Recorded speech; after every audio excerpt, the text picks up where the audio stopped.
रविंद्रनाथ टैगोर ने कहा था, आप केवल खड़े होकर पानी को घूरकर समुद्र पार नहीं कर सकते। और आज की हमारी चर्चा कुछ ऐसी ही है, भारत के वैश्विक भूमिका के बारे में, जहां उसे सिर्फ पानी को घूरना नहीं बल्कि कई धाराओं को एक साथ साधना पड़ रहा है। सही। नमस्कार। आज हम इंडियन एक्सप्रेस के एक लेख के आधार पर भारत की जो ये जटिल वैश्विक स्थिति है उस पर थोड़ी गहराई से बात करें कि कैसे भारत एक तरफ तो वैश्विक दक्षिण की मतलब ग्लोबल साउथ की एक प्रमुख आवाज बन रहा है और साथ ही पश्चिमी देशों के साथ अपने रिश्तों को कैसे बैलेंस कर रहा है। ये यूपीएससी उम्मीदवारों और जो लोग भी समसामयिक मामलों में रुचि रखते हैं उनके लिए एक बहुत जरूरी विषय है। बिल्कुल। और भारत आज एक बहुत ही क्या कहते हैं दिलचस्प मोड़ पर खड़ा है। हाँ। एक तरफ तो ब्रिक्स जैसे मंच हैं जहां ये उभरती अर्थव्यवस्थाएं हैं जो मिलकर वैश्विक संस्थानों में ज्यादा प्रतिनिधित्व की मांग कर रही हैं। हाँ, जैसे रियो घोषणा पत्र की बात थी जी। और दूसरी तरफ पश्चिमी देश हैं, खासकर अमेरिका, जिनके साथ भारत के रणनीतिक और आर्थिक संबंध वो गहरे होते जा रहे हैं। तो चलिए इसी संतुलन को, इसी बैलेंसिंग एक्ट को समझने की कोशिश करते हैं। सबसे पहले ये जो दावा है कि भारत ग्लोबल साउथ का नेतृत्व कर रहा है, ये किस आधार पर है? आर्थिक शक्ति की बात तो बार बार आती है। दुनिया की 5वीं या शायद जल्द ही 4थी सबसे बड़ी अर्थव्यवस्था। हाँ, 4थी भी हो सकती है। अफ्रीका और लैटिन अमेरिका के साथ व्यापार भी बढ़ रहा है। ये आंकड़े तो मजबूत लगते हैं। हाँ, आंकड़े तो हैं ही। जैसे अफ्रीका के साथ व्यापार देखिए, 2001 में कोई $5 बिलियन था और 2020 तक 90 बिलियन पहुंच गया। ये बहुत बड़ा उछाल है। लेकिन बात सिर्फ आंकड़ों की नहीं है। भारत अपनी कूटनीतिक पहुंच मतलब डिप्लोमेटिक रीच का भी इस्तेमाल कर रहा है। जैसे ये बहुपक्षवाद की वकालत करना, यूएन सिक्योरिटी काउंसिल में सुधार की मांग, ये तो पुरानी बातें। हाँ, वो तो है। लेकिन हाल ही ने जो G20 की अध्यक्षता के दौरान अफ्रीकी संघ को स्थायी सदस्य बनवाया, हाँ, वो काफी चर्चा में था। जी, वो एक ताजा मिसाल है। ये दिखाता है कि भारत ग्लोबल साउथ के हितों को मतलब आगे बढ़ाना चाहता है।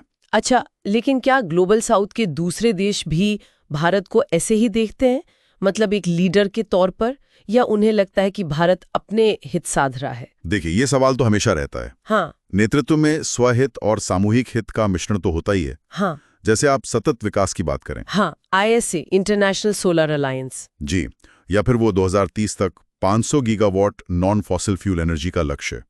ये भारत की अपनी जरूरतें भी पूरी करता है। बिल्कुल। और साथ ही वैश्विक मंच पर एक जिम्मेदार देश की छवि भी बनाता है। और इसमें टेक्नोलॉजी का भी रोल है शायद, वो DPI वगैरह। बिल्कुल, उसको कैसे भूल सकते हैं। हाँ? आधार और UPI जैसे जो डिजिटल पब्लिक इंफ्रास्ट्रक्चर बने। हाँ, UPI तो हर जगह है अब। तो ये एक तरह का तकनीकी नेतृत्व भी है। और फिर वो मानवीय सहायता जैसे वैक्सीन मैत्री, ऑपरेशन दोस्त, ये सब भी इसी दिशा में जाते हैं। लेकिन यहाँ एक बड़ा लेकिन भी है, चुनौतियां।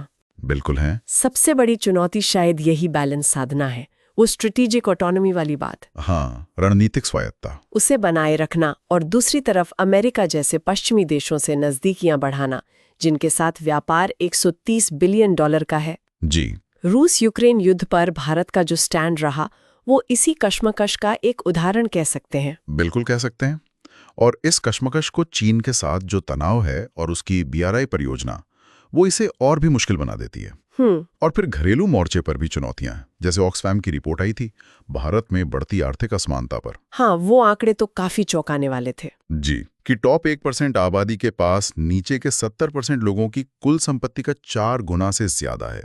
ये गंभीर बात है। और क्लाइमेट चेंज का दबाव, भारत की हरित विकास रणनीति पश्चिमी देशों को शायद उतनी पसंद ना हो। हाँ, क्योंकि भारत कोयले का इस्तेमाल फेज डाउन करने की बात करता है, फेज आउट की नहीं, तो वहां दबाव बनता है।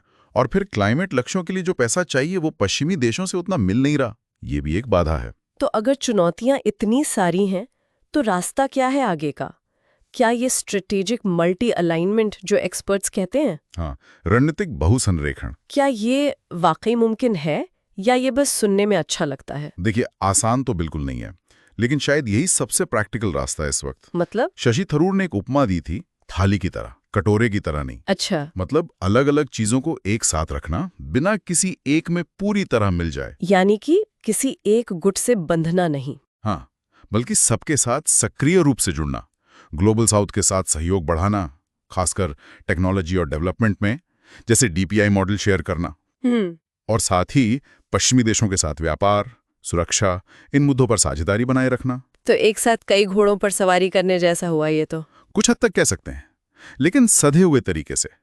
इसमें वैश्विक संस्थानों में सुधार की मांग जारी रखना होगा। जी।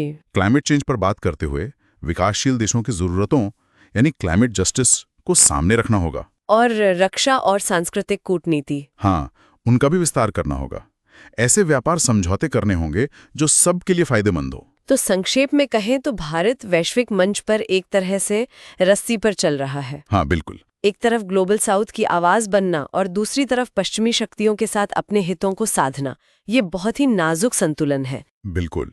और जैसा कि विदेश मंत्री डॉक्टर एस जयशंकर ने कहा है, यह हमारे लिए अमेरिका को शामिल करने, चीन का प्रबंधन करने, यूरोप को विकसित करने, रूस को आश्वस्त करने, जापान को खेलने में लाने, पड़ोसियों को आकर्षित करने और समर्थन के पारंपरिक क्षेत्रों का विस्तार करने का समय है। वाह, मतलब एक साथ बहुत कुछ। जी, और ये जो कूटनैतिक चतुराई है, यही भारत के भविष्य के लिए और वैश्विक व्यवस्था में उसकी भूमिका के लिए बहुत महत्वपूर्ण होगी। हाँ, और यूपीएससी की तैयारी कर रहे उम्मीदवारों के लिए ये समझना बहुत जरूरी है कि भारत की विदेश नीति कैसे राष्ट्रीय हितों, वैश्विक महत्वाकांक्षाओं और जो जमीनी हकीकतें हैं उनके बीच संतुलन बनाने की कोशिश कर रही है। बिल्कुल। तो श्रोताओं के लिए सोचने वाली बात ये छोड़ जाते हैं कि क्या भारत अपनी बढ़ती वैश्विक महत्वाकांक्षाओं और जो उसकी घरेलू चुनौतियां हैं जैसे असमानता, ये एक बड़ा सवाल है। इस पर आपकी क्या राय है?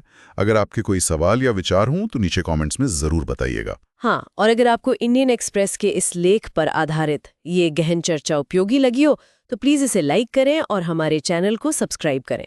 अगली बार फिर मिलेंगे एक नए विषय के विश्लेषण के साथ। धन्यवाद। धन्यवाद।